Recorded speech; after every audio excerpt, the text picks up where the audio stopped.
लक्ष्य बनाया है तो आपने उस पर काम किया है, आपने उस पर काम किया है तो आपने अपनी मंजिल पाई है। एक मूर्तिकार था, वो बहुत अच्छी मूर्तियां बनाता था, बहुत सुंदर। एक बार उसकी मूर्तियों की एग्जीबिशन लगी तो एक लड़का ऐसे देखने आया। तो अब एग्जीबिशन थी तो सारी मूर्तियां ही अच्छी थी, लेकिन एक मूर्ति ऐसी थी जिस पे उसकी नजर रुक गई।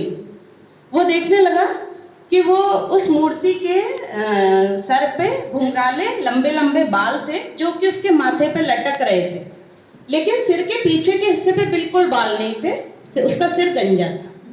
तो उसको बहुत आश्चर्य हुआ कि ये कैसी मूर्ति है। फिर उसने देखा कि उस मूर्ति के हाथ में एक उस्तरा है, मतलब धारदार चाकू, और जब उसके पैरों की तरफ नजर गई तो वो अपने पैरों के बल न खड़े होके पंजों के बल खड़ी हुई थी मूर्ति, और उसके पैरों में पंख लगे हुए थे। तो उसको समझ नहीं आया कि ये क्या है, कुछ अलग सा उसने देखा था। तो उसने मूर्तिकार से पूछा कि ये बहुत अद्भुत मूर्ति है, ये किसकी मूर्ति है? उसने कहा कि ये समय की मूर्ति है। मैंने कहा अच्छा, ये तो बहुत इंटरेस्टिंग चीज है, मैं पहली बार समय की मूर्ति देख रहा हूँ।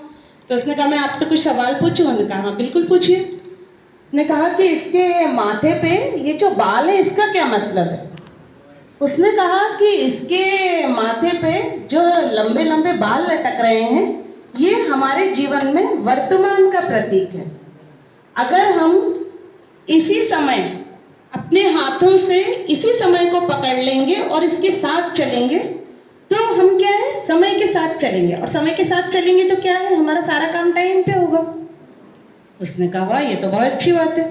और उस मूर्ति का चेहरा बहुत अच्छा था, बहुत सुंदर था, जैसे देवी देवताओं की मूर्ति हुआ करती है। तो उसने कहा कि ये मूर्ति का जो चेहरा है बड़ा ही मनमोहक है, ये क्या कहना चाहता है? उसने कहा ये इस मूर्ति के चेहरे पे जीवन का वसंत छाया हुआ। उसने कहा मतलब? उसने कहा कि अगर